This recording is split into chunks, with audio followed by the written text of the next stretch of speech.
7 o'clock Saturday night, Fox 6 here locally. You'll see Kansas State at Oklahoma, a game of much discussion. Earlier in our show today, Jason Benetti and Brock Huard will be on that game for Fox. Brock is with us now. You guys love him. He's on the JohnstonRVCenter.com hotline. What is up, Brock? Well, good morning, men. How are you? I'm doing great. How are you guys doing on this Friday? Doing fantastic. Good. I will pull the curtain back. There's been we think it's 17 straight now, double digit, 17 straight weeks. A double digit dog has won outright. LT thinks it is Kansas State this weekend. A lot of our viewers, I hear the grunt. Ooh. Well, a lot of our viewers don't trust Adrian Martinez. Yeah, there's probably good reason for that. I think even his head coach right now is questioning not necessarily his belief or his trust, but just his decision making. I mean, not very often you hear, and Chris Kleiman's an awesome guy. We chatted with him in our meetings yesterday. Do you hear a head coach say, man, I need my QB to let it rip? Fear of failure's got to be flushed. You know, we got to take more chances because, boy, that Tulane game was tough tape to watch offensively. That was a crew that totally let a defense dictate to them what they were going to do. And I think, unfortunately for Adrian, there is so much scar tissue over 4 years of starting. Remember back in the day when Bill Parcells, when he was evaluating quarterbacks, he loved to have 30, 40 college football starts. Yeah. Like many things in college football, I think that's changing.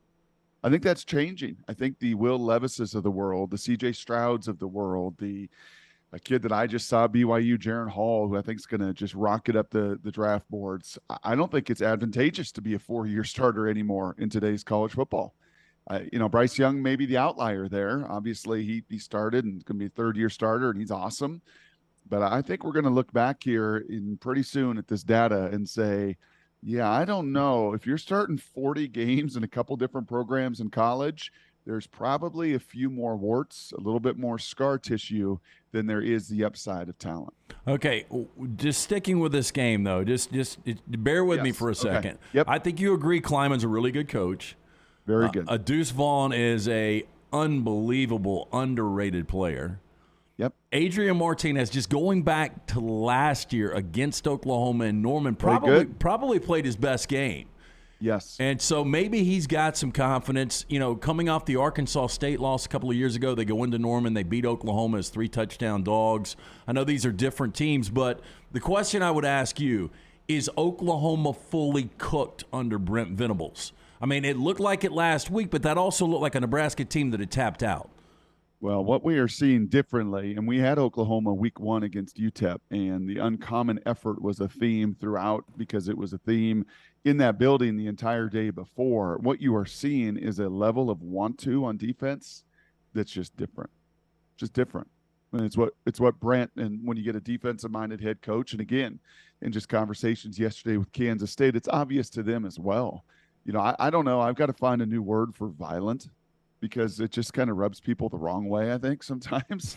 When I use that word, coaches kind of squirm a little bit, players, I'm sure fans do.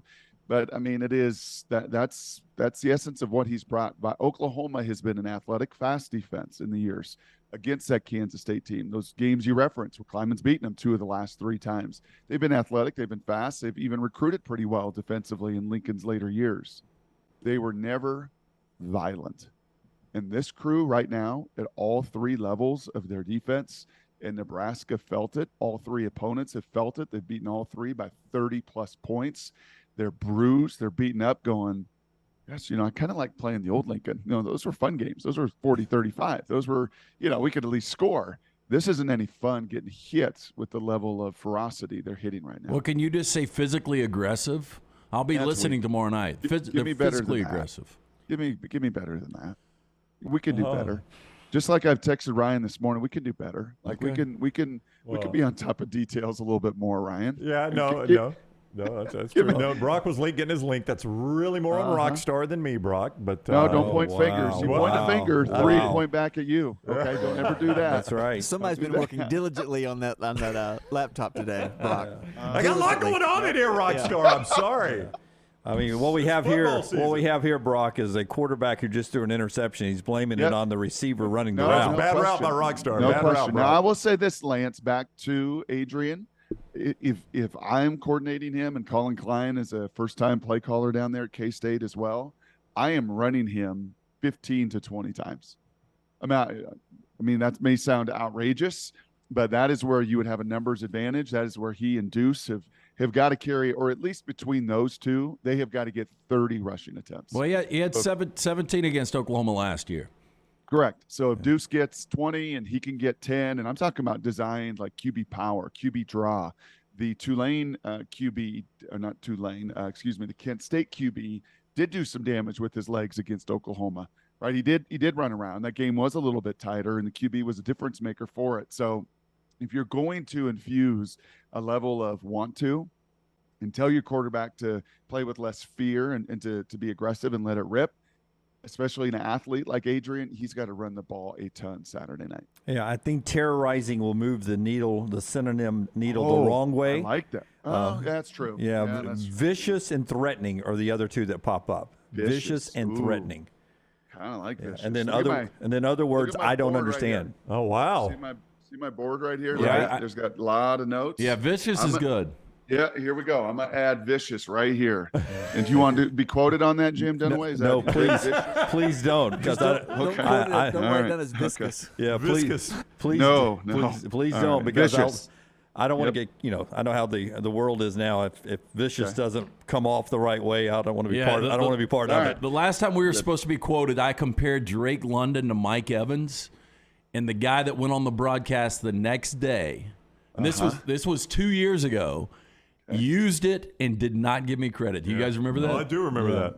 What? Yeah, same guy that I texted the answer to an Aflac trivia question to make him look smart, and he threw the answer out like he had known all along, and then texted me back, "Thanks, bro, had no idea." And I'm like, well, don't give me a shout out or anything. No, but he told me on the Friday before he was on the USC broadcast, and I forgot Come on, who Klatt. Klatt's got to be better than that. It was not Klatt. And I said, man, I'm telling you, man, this Drake London kid is going to be a superstar. He reminds me of Mike Evans, just with his body control, his size, and he's like, Come on, McElroy. Be better than that, Greg. Jeez. I would like to say I'd like to say Herb Street was fantastic though last night on the Prime game. Hey, you know what? I'm looking at these games this weekend, and you did, Ryan, text me and say, "Hey, what do you think of a double-digit underdog?" And I will tell you, I think as I look at these slate, if I was doing a college football show like you guys are today, this slate of games to me this weekend has two distinct styles. It has a style of head coaches really planting their flag and saying, "We have arrived." There's a bunch of head coaches. Billy Napier kind of did that week one, right? And it's been a little bit of a rough go. He's got a chance to plant a flag this weekend. Up in my neck of the woods, both coaches do. Dickert at Washington State's a 6.5-point underdog at home to Oregon. Huge win at Wisconsin. Enormous win. One of the more enjoyable broadcasts I've done, just tapping into transparency and emotion and fun that we had there. And Kalen DeBoer faces a Stanford team, is a big favorite, handling praise, handling all the applause, handling all the platitudes that they've gotten after beating Michigan State. So there's a bunch. Lincoln Riley going up to Corvallis. I think they're a little more banged up team than what maybe you're hearing and reading. That's been a terrible place for the Trojans over the years. So just a bunch of head coaches being able to plant their flag. That's one. And I think the other theme are a few of these programs going to be different? Going to be, because we love to say, remember Clemson for all those years? Oh, they're Clemson. And then all of a sudden Dabo just cut that off at the knees. It's Tennessee going to be actually different. So that game has both of them, and that's why it is must-see TV, I think, this weekend as well. But is Tennessee actually back? Or, we hear about that with Texas, and I mean, goodness gracious, there was some decades there of some incredible run. Are they actually different than what they have been in the past? Indiana, Tom Allen, was that 1 year a fluke? That 1 year during the COVID and everything else, was that a fluke? Or are you going to go? And that's an intriguing line. Of all of the lines, Cincinnati, 16.5. Yeah. What do they know that I don't know? Because Tom Allen's crew plays football. Tom Allen's crew is very, very physical. I know they, too, have been very pedestrian and safe and conservative on offense. But that line feels just off to me. And then ultimately, row your boat. That's a fascinating game as well. And can they go on the road as favorites to a just salty Mel Tucker in Michigan State and get it done. So to me, this is the first weekend. Week one had some huge heavyweight title matches, but this one's got a lot of meat on the bone in those two categories in particular. Yeah, brutal or savage, some of those games are, as I continue to read synonyms for you there. Thank you. Thank you. Savage. Let me add savage as well. The Tennessee. There's a savagery of this Oklahoma defense that Jim Dunaway on my hit with the round. I like it. Tennessee, man, we were talking because we watched Virginia Tech last night. What a great home environment they have.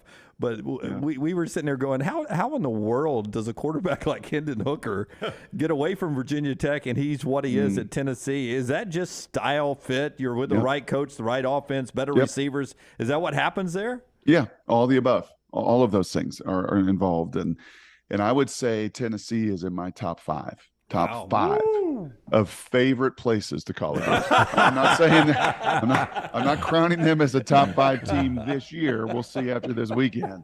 But as far as places to go on the road, you started the question with environment, and then I was lost from there because I thought back to the many years that I have been down to Knoxville and to Tennessee, and so enjoyed that experience.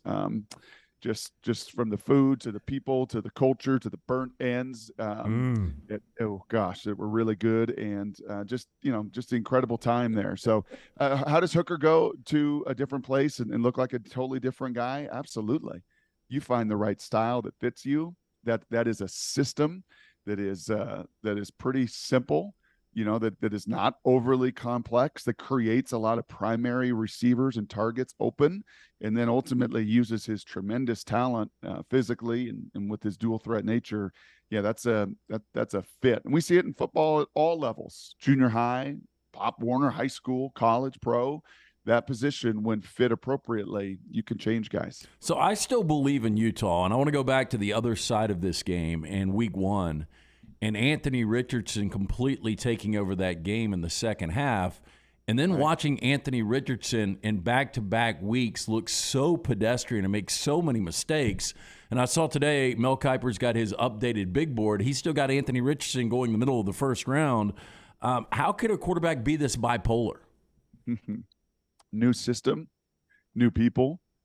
The unknown of week one, right? We always say this, like week one, again, at the NFL college level, hard to bet, hard to do, because you see weird outliers that you look back at the end of the season and go, what in the world was that?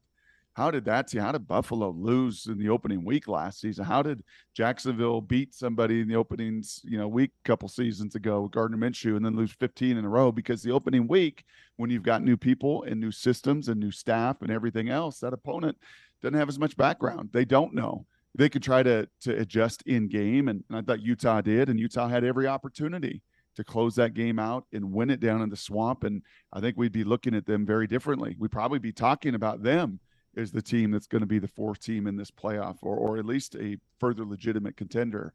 So I would put some stock into that. That week one, there was some unknown factor. All of a sudden you see some tape, and all of a sudden you make a QB uncomfortable with the things he's not great at.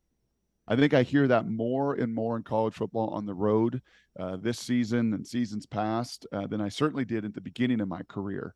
It is because of all these RPOs and everything QBs are able to do, and speed and space, and all of the layups that quarterbacks have in college football, easy gimmies, that these coordinators have gotten pretty smart to say, what, how can I possibly make him uncomfortable? And then how can I possibly take away his strengths? And in Anthony's case, just his legs, and make him play the game between the tackles more than I do outside of it, damaging us with his physical prowess. Before we wrap up, Brock, one more question for him. I want to remind you, Alabama Power will remind you got options reaching them beyond just phone or mail. Check outage alerts. Receive text or email notifications when you experience an outage. alabamapower.com/alerts. We associate Brock so much with the Pacific Northwest, but he makes his home now in Denver. And I'm just curious, one NFL question before you go. Nathaniel Hackett has seemed at best overwhelmed as an NFL coach. 3, 2, I've never 1. Listen, Brock, I'm a Dolphins fan, and I've never seen fans react that way. What is the reaction like there in Denver? Well, when the Messiah was to arrive and take them out of their 6 years in the wilderness, and he was supposed to be dropping, dimes from heaven like manna, and he was supposed to be the one to turn the whole thing around, and all of a sudden they look no different the first 2 weeks than they have the last 6. Totally lost, totally dysfunctional. I mean, just a mess in decision making. Week 1 was a book out of how not to do PR. When you screw up, own it. Yep. We are actually a pretty forgiving society. We may not forget everything, but when people own it and say, yeah, but he doubled down. Oh, 6. Yes, we wanted to get to the 48 left hash, 64-yard field goal. Yeah. I mean, come on, man. You're out of your mind. Yes. And he doubled down on that. Now, this last Monday, this being Nathaniel Hackett, owned it. Said, yeah, I got to get better. The efficiency. Kind of been a theme of this conversation with you guys this morning of first timers, right? New programs, new systems, new routines. How do you all get on the same page faster and faster and faster? And they've certainly got to do it, because like the three of you and everyone I've talked to this week in this town and all across the country, nobody, and I mean nobody, had seen a home fan base troll their own players in that way that Broncos country did. And oh, by the way, the whole country will get to watch it Sunday night. And I believe 5 more times in prime time is Russell and the first-time head coach. So they better figure it out. All right, 7 bells Saturday night, Fox 6 here locally, Kansas State at Oklahoma. You'll see Brock and the crew there on that one. Brock, it is always fun talking with you, man. We greatly appreciate the time. Love it, boys. Have a great weekend. All right, buddy, you too. Take care. Brock Huard with us on the JohnstonRVCenter.com hotline.